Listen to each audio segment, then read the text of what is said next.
Coucou tout le monde, coucou, coucou, coucou, c'est Kaon. On se retrouve dans une nouvelle vidéo. Kaon répond. Alors vous me voyez dans un nouveau décor, c'est toujours mon bureau, mais nous avons agencé différemment les bureaux avec mon mari.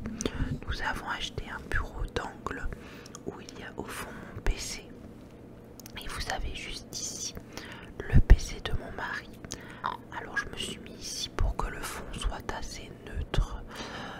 La lumière me vient d'en face, donc je pense que ça devrait être de bonne qualité visuelle et la qualité sonore devrait également être au rendez-vous. Voilà, donc on est sur le 10e Kaon répond. On a fait beaucoup de chemin ensemble et c'est le 10e épisode de cette série et j'en suis très fière qu'on en soit arrivé là tous ensemble. Alors je vais sans plus tarder commencer par le premier cas qui date du 20 novembre 2023. Je suis un petit peu en retard mais aucun problème, tout le monde passe dans la vidéo Kaon répond et tout le monde a sa chance. Donc je vais commencer sans plus tarder par le premier cas. Bonjour Caroline, j'espère que toi et ta famille vous portez bien. Je te fais ce petit message pour la vidéo Kaon répond, car tu es toujours de bons conseils et bienveillante. Merci. Je t'explique. Je suis une jeune femme de 20 ans.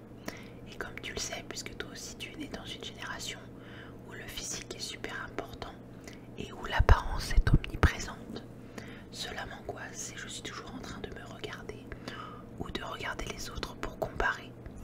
Je suis envieuse quand je trouve des amis plus jolis, mieux formés, mieux coiffés que moi, même si c'est pas du tout volontaire.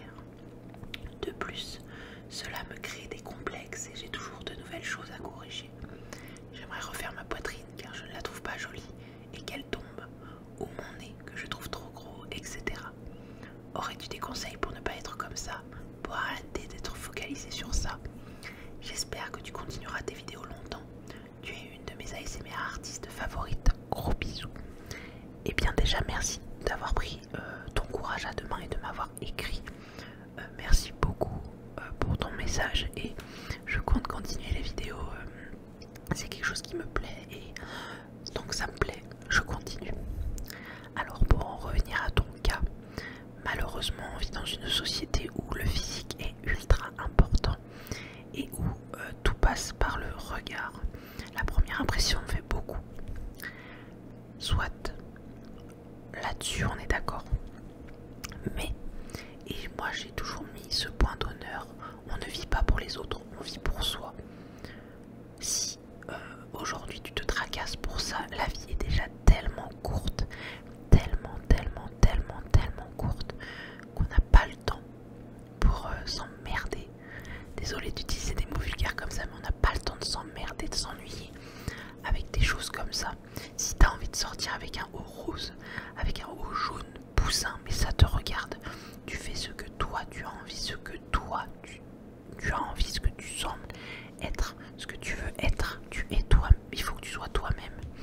Il faut que, voilà, moi au début j'étais comme toi. Quand j'étais dans le système scolaire surtout, je me disais, mais je peux pas porter ça, oh mais si je fais ça, les gens vont me regarder comme ça. Mais en fait, on s'en fout des gens, on s'en fout, on vit pour soi, on vit, voilà, on est, comme je l'ai dit plus tôt, la vie est déjà tellement courte qu'on n'est pas là pour chipoter, pour pinailler, tu vois. Moi j'adore le rose, je porte très souvent du rose bien pétant. Bon là encore c'est juste c'est un fuchsia, mais je sais qu'il y en a qui le porteraient pas, mais moi j'adore, donc je m'en fous de ce que disent les gens. J'ai juste en dessous un legging rose, mais full rose, et franchement, mais je m'en fiche de ce que les gens vont penser. S'ils pensent que je suis une grosse boule de chewing-gum, best, grand bien leur face, je m'en fous.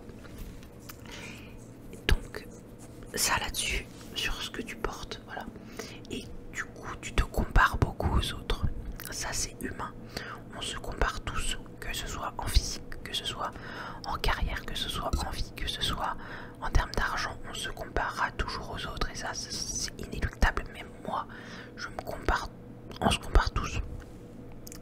Et du coup, tu te sens inférieur, je pense, à tes amis, à d'autres personnes et du coup tu veux changer des choses sur toi. Il faut que tu apprennes à t'accepter toi, que tu apprennes à accepter ton corps, à t'accepter tel que tu es. Je sais que c'est dur parce que voilà, les complexes ont la vie dure. Même moi, des fois je me dis j'aimerais bien être un peu plus mince, j'aimerais bien je sais pas, être plus intelligente. Enfin, tu vois, on a tous envie de changement, on ne se trouve pas parfait et heureusement là-dessus, on n'est pas parfait, nous sommes tous différents. Donc il faut que tu arrives à t'accepter toi-même et à du coup éviter de te comparer avec les autres. Du coup tu parles de refaire ta poitrine parce que tu ne la trouves pas jolie et qu'elle tombe. Ça là-dessus je te comprends totalement. J'ai moi-même une forte poitrine et je me rends bien compte qu'avec les années elle s'affaisse. Et le fait d'avoir eu un enfant également joue là-dessus. Mais il n'y a pas une poitrine parfaite en fait. On a toutes des poitrines différentes, on a toutes des formes de seins différents et c'est ça le plus important. C'est pas qu'elle tombe, c'est pas, on s'en fiche de ça, c'est elle est unique, c'est ta poitrine et elle est belle comme ça. Alors moi, je ne porte pas de soutien-gorge, c'est quelque chose que je ne porte plus depuis longtemps et je vois que ça l'aide à se remonter un peu toute seule. Donc je sais que voilà, peut-être que tu ne portes pas de soutien-gorge à ta taille ou peut-être que tu devrais en porter un peu moins souvent. Je suis pas médecin encore une fois, mais il faut que tu apprennes à t'accepter comme tu es et le temps fera son œuvre. Également moi, depuis que je suis avec Jean-Philippe et que j'ai quelqu'un qui m'aime, eh bien j'ai fortement pris confiance en moi et je pense que avoir quelqu'un dans sa vie de positif, ça amène du positif et on respire positif, on inspire positif. Voilà, il faut sourire, il faut être heureux de ce qu'on a, se dire qu'on a la santé, si on l'a bien sûr, et de se dire voilà, moi je vis pour moi, je m'en fous des autres. Ça me plaît, je le fais. Ça me plaît pas, je le fais pas. Mais pas selon les autres. Voilà, tu vas pas te dire ah mais si je fais ça lui, on s'en fout de lui, on s'en fout d'elle. C'est toi le plus important. C'est toi qui compte. Voilà. J'espère, mais je sais que c'est gros, c'est dur. C'est dur à faire, c'est gros à encaisser. Mais voilà, tu vas petit à petit, il faut que tu sois égoïste. Il faut savoir être égoïste aussi dans la vie. Voilà. J'espère avoir pu au moins t'aider au mieux à essayer de t'accepter comme tu es. Donc merci à toi. Je vais le décaler dans cas on répond 2 et on va directement sur le prochain cas. Donc bonjour K, j'espère que toi et ta petite famille vous portez bien. Tout mon soutien dans les récents événements qui t'ont affecté. Je suis certaine que tu trouveras un emploi qui te conviendra. Merci beaucoup. Je t'écris aujourd'hui car j'ai besoin de conseils pour avancer. J'ai 23 ans et j'ai récemment pris la décision de passer un an sans me préoccuper de ma vie amoureuse. Je suis pourtant célibataire depuis 2 ans, mais je suis beaucoup trop en recherche d'amour et de validation par les autres. Et je passe mon temps à espérer que l'on daigne me donner cet amour. Je recherche beaucoup la validation par le regard des autres, la sensation de plaire. Et je pense que pouvoir me dire de toute façon, je ne veux rencontrer personne cette année ne pourra me faire que du bien. Sauf que malgré cette décision, 2 personnes sont toujours dans mon esprit et je ne parviens pas à m'en détacher. Nommons-les Julie et Daniel. Pour information, je suis bisexuelle. Je vais te résumer brièvement mon histoire avec chacun. Pour Daniel, nous nous sommes rencontrés en 2020 par des amis communs à une soirée. Le feeling est tout de suite très bien passé, mais il était en couple. Il était en couple et moi persuadée que c'était un coup de foudre amical. Quelques mois plus tard, je me suis retrouvée à l'accompagner dans une grosse rupture. Nous avons beaucoup parlé pendant les confinements et nous nous sommes vus dès que nous avons eu l'autorisation. J'ai fini par développer une grande attirance pour lui et je crois que c'était réciproque. Mais je ne l'ai pas vu sur le moment et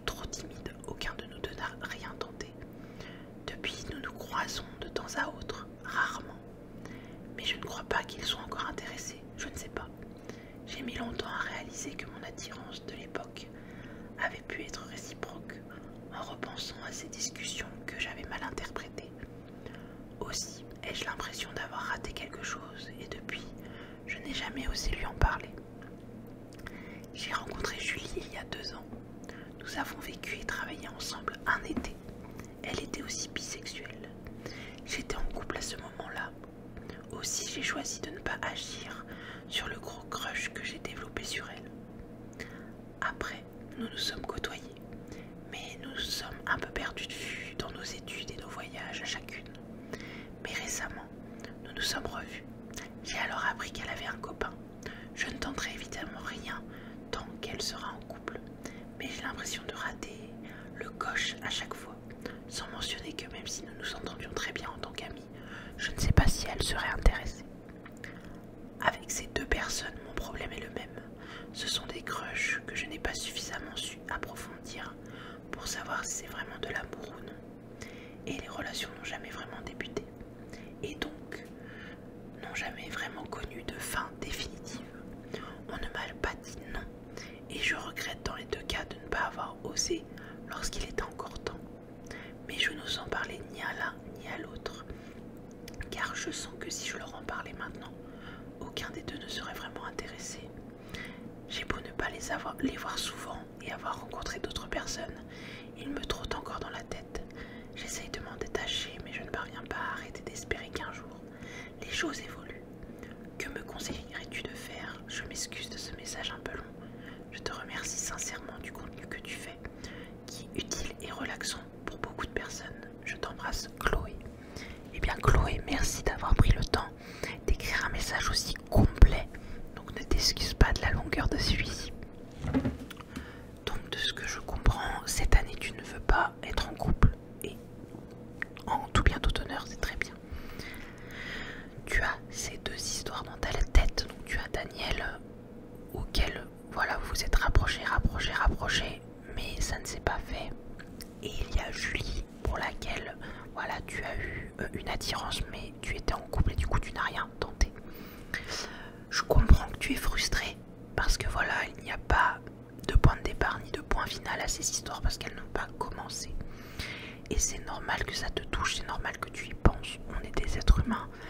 Même voilà, toutes les histoires d'amour que tu auras dans ta vie, tous les crushs que tu auras dans ta vie, tu vas t'en souvenir. Et voilà, l'être humain est comme ça, malheureusement. Et donc je comprends ta frustration, je comprends que tu aurais voulu qu'il y ait quelque chose. Mais aujourd'hui, je pense que tu as raison, que ces 2 personnes-là ne seraient pas intéressées. Et toi-même, tu n'oses pas leur demander. Donc, ces 2 relations, voilà, vous restez amicales comme elles le sont aujourd'hui. Moi, ce que je pense de ta situation, c'est que ces 2 cas vont te servir de leçon pour tes futures relations. Je m'explique. Aujourd'hui, tu es frustré par ce qui s'est passé. Eh bien, il faut que ce soit ton moteur, que tu te dises, voilà, il y a ça qui s'est passé, je me suis sentie comme ça, je suis comme ça aujourd'hui. Je ne veux pas que ça se reproduise, je ne veux pas que ça se passe comme ça. Eh bien, je me donne les moyens, une fois que je voudrais avoir une vraie relation, de changer ça. Mais soit, voilà, la prochaine fois que tu commenceras à ressentir des sentiments pour une personne, sois honnête, voilà, va droit au but, dis les choses. Voilà, je ressens tel sentiment envers toi. Qu'est-ce que tu en penses? Est-ce que tu veux qu'on ait une relation? Est-ce que tu veux approfondir la chose? Est-ce que tu veux qu'on apprenne à mieux se connaître? Voilà. Dans la vie, on fait tous des erreurs. Et au lieu de pointer du doigt ce qui ne va pas, il vaut mieux utiliser ces erreurs pour en faire son moteur et ne pas reproduire les mêmes erreurs. Peut-être que tu referas une erreur similaire, on ne peut pas savoir, parce que la vie est pleine de surprises, mais moi je pense que avoir vécu ces 2 situations-là va te faire grandir et va te faire que la prochaine fois que tu auras une relation, tu comprendras, tu te diras, ah, je ne veux pas regretter les choses, je vais aller droit au but. Voilà, ce que je pense du coup pour toi, c'est qu'il faut que tu fasses le deuil de ces 2 relations, que tu te poses, voilà, que tu... Moi je sais que j'aime beaucoup écrire et je sais que quand je me sens pas bien, j'écris les choses et je me sens mieux. peut-être que tu as besoin d'en parler, peut-être que tu as besoin d'écrire, peut-être que tu as besoin de dessiner, je ne sais pas. Mais voilà, il faut que tu extériorises tes sentiments, que tu fasses le point sur ces deux histoires, que tu te dises malheureusement voilà, ça n'ira pas plus loin. Et quand tu t'autoriseras à trouver quelqu'un, il faut que tu n'hésites pas, que tu ailles droit au but. Voilà, j'espère en tout cas t'avoir aidé au mieux et j'espère vraiment que tu vas te sentir mieux. Il faut vraiment que tu penses à toi dans ces moments-là, être égoïste comme je l'ai dit juste avant. Il faut que tu penses à toi, que tu te rétablisses, que tu fasses le point sur ta situation et quand tu te sentiras mieux, que tu t'autoriseras à trouver l'amour, que ces situations te servent de leçon dans le futur.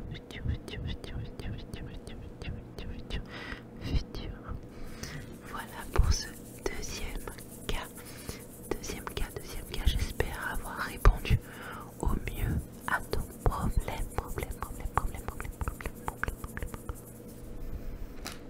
Hop là. T'es passé vers cas, on répond 2. Donc ce troisième cas nous date du 3 janvier. Alors, coucou Caroline, j'espère que toi et ta famille vous portez bien. Merci beaucoup, on se porte très bien. Dans ce mail, j'aimerais te parler de 2 cas qui sont liés entre eux, mais tout de même différents. Je vais me faire détester, mais tant pis, j'ai besoin qu'on m'aide. Et t'inquiète pas, tu es au bon endroit pour ça. Je suis une personne très ambitieuse et surtout très compétitive. Depuis petite, j'ai été habituée à être la meilleure partout, à recevoir les compliments de toute la famille, de mes professeurs, de tout le monde en fait. Seulement à cause de ça, j'ai fini par me définir par le fait d'être la meilleure. C'est-à-dire qu'aujourd'hui, si je ne reçois pas de compliments en permanence, je me sens mal et je pense que j'ai échoué.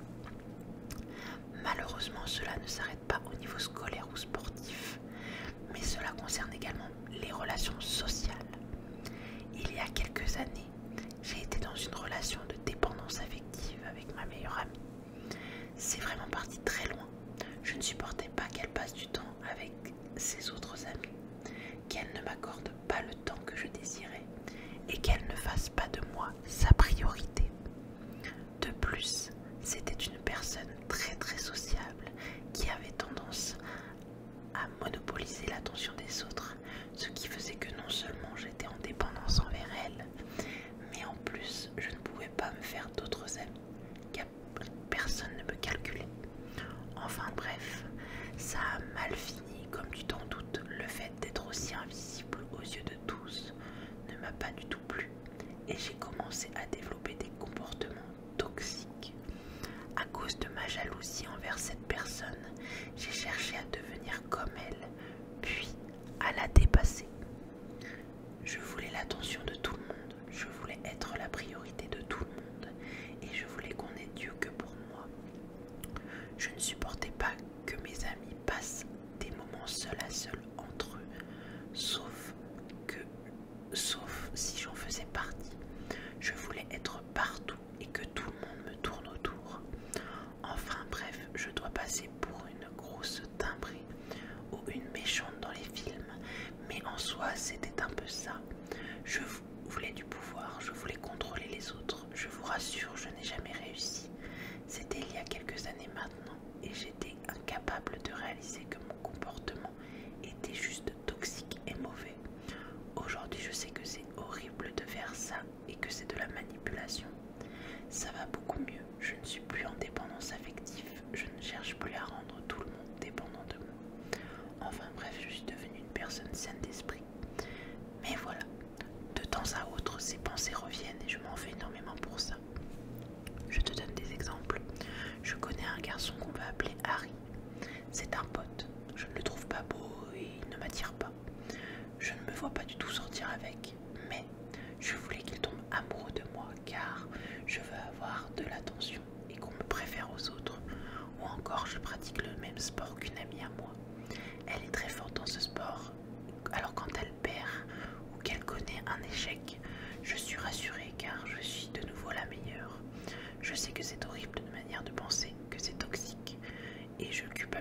ça car je ne suis pas une bonne amie. Alors forcément, je ne la rabaisse pas et j'agis comme si j'étais heureuse de ses victoires, mais ça me met mal. En fait, c'est seulement dans la tête. Je ne me comporte pas de façon toxique, j'ai des mauvaises intentions.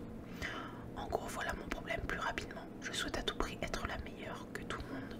Dans tous les domaines, je me sens mal à cause de ça et je suis une personne toxique, même si je me comporte plus comme telle aujourd'hui. Je ne sais pas si tu as compris, mais j'aimerais s'il te plaît qu'on m'aide par rapport à ça, car j'aimerais vraiment être une bonne personne et arriver à laisser de côté cette personnalité mauvaise.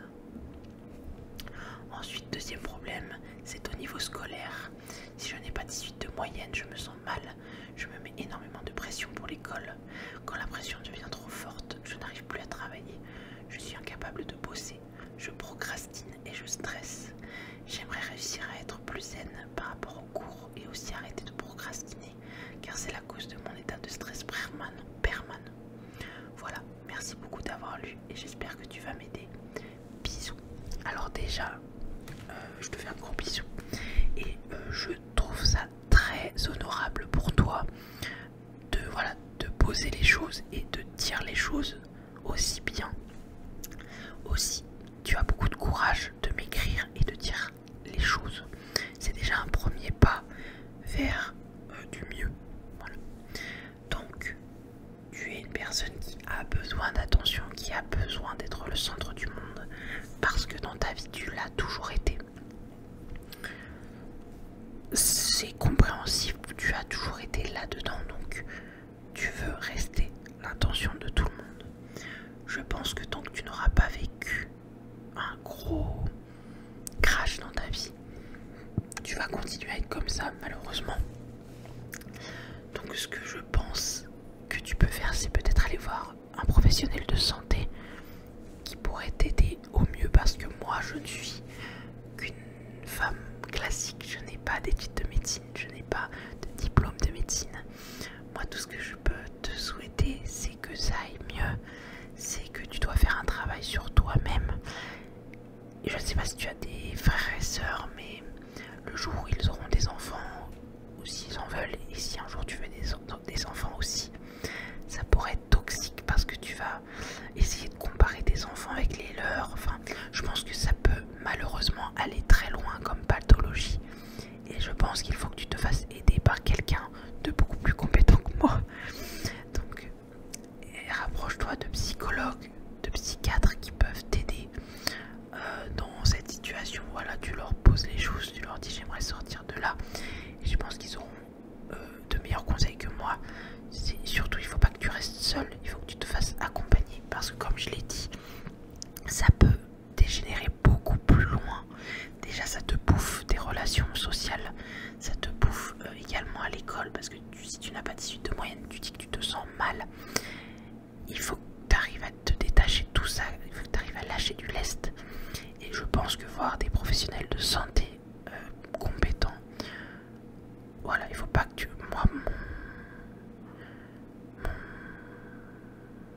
pied de bataille, comment dire ça, je sais pas comment dire ça, mais en gros, tu dois pas rester seul, tu dois pas garder ça en toi, parce que ça va peut-être dégénérer en pire, ou pas, mais voilà, pour moi il faut vraiment que tu te fasses aider. Et déjà, je te félicite grandement, je le redis, d'avoir pris sur toi et d'avoir envoyé un message à quelqu'un comme moi que tu ne connais pas, que tu assumes le fait que tu es, voilà, que tu as des phases toxiques. Le fait d'assumer les choses, c'est déjà un premier pas vers l'acceptation et la guérison. Donc surtout, fais-toi aider, rapproche-toi de personnes compétentes et j'espère vraiment que tu vas réussir à passer au-delà de tout ça. Mais je pense qu'il y a beaucoup de travail, parce que vu que c'est depuis toujours, tu as toujours été le centre de l'attention depuis petite, et bien il va y avoir beaucoup de chemin à faire, beaucoup de choses à accepter, beaucoup de choses à changer avant d'espérer pouvoir gommer ce trait de ta personnalité qui n'est pas bon. Voilà, je sais que c'est peut-être un peu frustrant parce que je ne te donne pas de solution directe, mais je veux pas, comme je l'ai dit, je ne suis pas médecin, et là le cas que tu me décris est vraiment dur, et c'est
Ce message est pour la série de vidéos Car on répond que j'adore regarder. Voilà, te voilà dans la vidéo. Peux-tu me laisser en anonyme pour ce témoignage? Bien sûr, il n'y a aucun souci, je ne divulguerai ni ton nom ni ton prénom, rien du tout.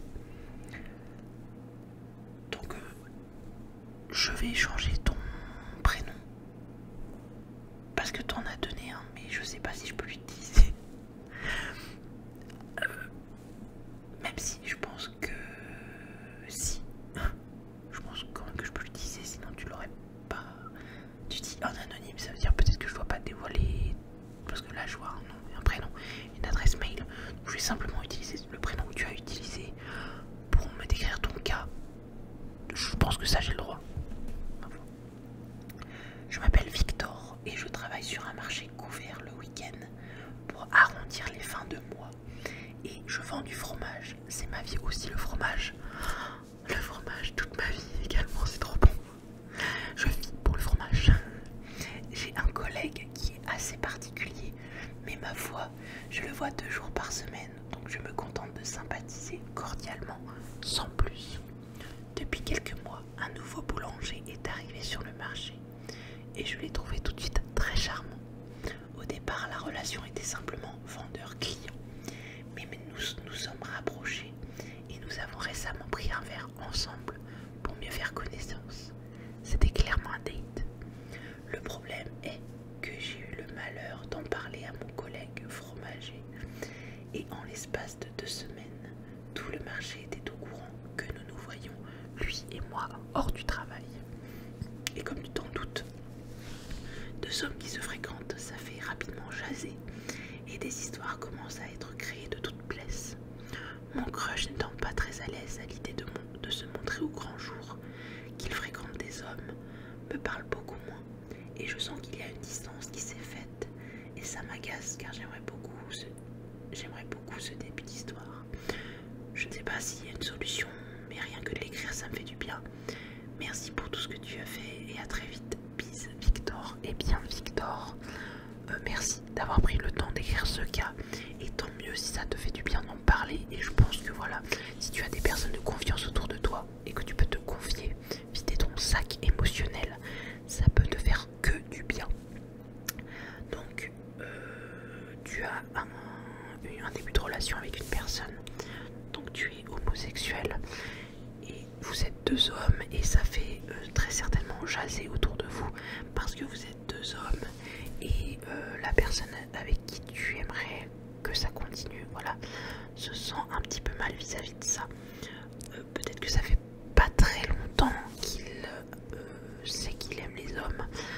Peut-être en discuter avec lui de son orientation, savoir quelle relation il a eu avant toi, savoir si c'est vraiment son choix, si vraiment il est sûr de lui. Après, s'il commence à flirter avec toi, c'est que normalement il est censé être sûr de lui.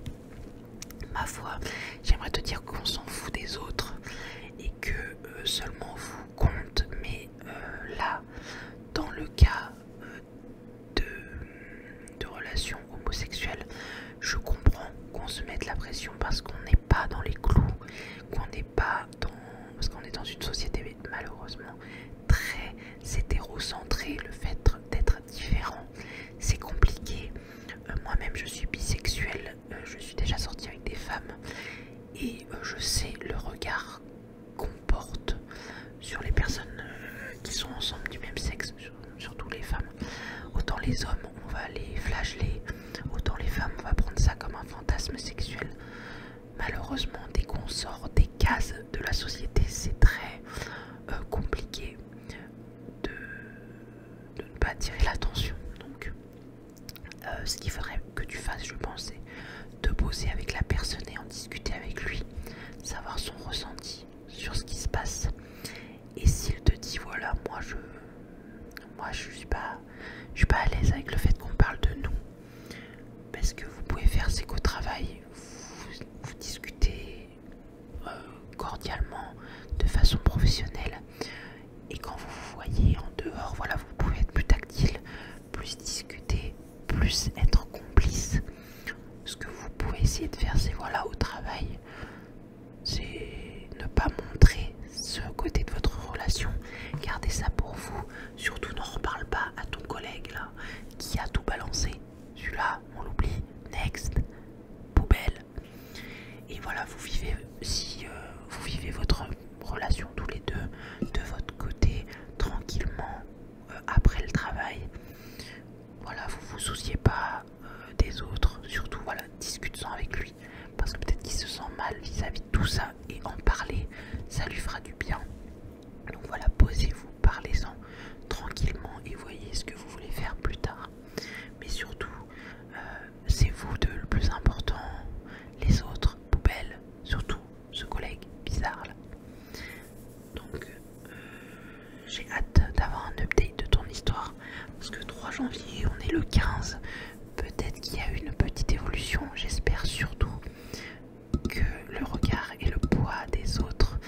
un problème dans le cadre scolaire, je pense que c'est bien déjà d'écrire les choses. Et moi, vu que je suis une personne neutre à votre histoire, avoir un avis extérieur, ça aide toujours à se sentir mieux. Donc si vous avez un problème, un quelconque problème, et que vous avez besoin d'aide, je suis là, je veux vous aider au mieux. Et quand je vois que c'est déjà le 10e épisode de Kaon répond, eh bien je suis très heureuse d'avoir aidé toutes ces personnes. Certes, peut-être que les problèmes n'ont pas été résolus aujourd'hui, mais comme je viens de le dire, avoir un avis extérieur, ça aide à se construire un avis, une solution, à essayer de s'en sortir. Et dans la vie, c'est ça le plus beau, c'est quand on essaye de s'en sortir. Voilà, je vous tends une main et j'espère que vous l'attraperez. Vous aurez mon adresse mail en barre d'informations. Si vous avez